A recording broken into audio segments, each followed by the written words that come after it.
Hello mga ka-busy mind. So paano ba mag-wiring ng smoke detector or heat detector? Napakadali lang yan. So titingnan natin ang device na ito, dalawa, heat at saka smoke. So ang loob nito may terminal na tatlo. So makikita natin diyan. So 1, 2, 3 ang nakalagay diyan sa terminal.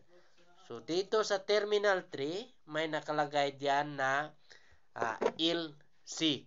So, ibig sabihin, yung LC, yan ang common. Yung 1 at saka 2, yun ang read na cable. So, kahit anong uh, cable yan na red, in or out man siya, pwedeng magkabaliktad dito sa pag-wiring. So, kung makikita natin yan, yung tatlo na yung terminal na yan. So, dito ang dalawang black, dito naman ang dalawang red. Kapag ang uh, device natin ay panghuli o last na device na ito, so dalawang cable lang yan, black at saka red. So, ang dapat natin gawin diyan ay lagyan ng in of line na resistor para hindi mag-trouble ang ating panel. Kasi ang fire alarm system na conventional ay may in of line na resistor na inilagay sa last na device. So, ganyan gumagana ang conventional fire alarm system.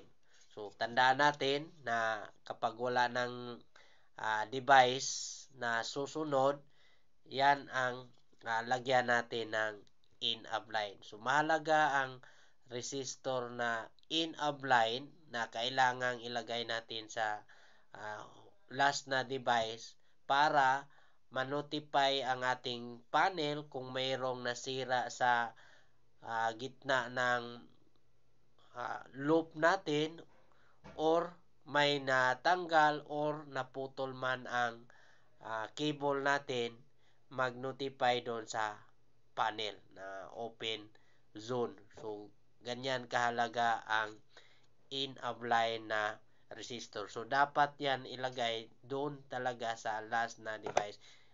Yung iba naman ay inilagay lang sa panel. Sa terminal doon sa panel, doon ang inilagay yung in line na resistor. Hindi yan dapat kasi ang function ng in of line, malalaman niya ang lahat ng cable na umiikot sa lahat ng mga device ay gumagana.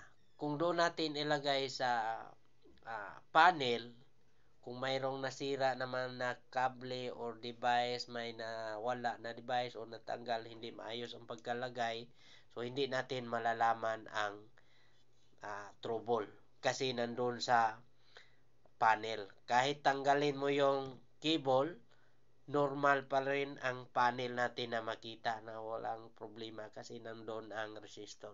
So yan ang dapat nating tandaan sa pag-install ng fire alarm system.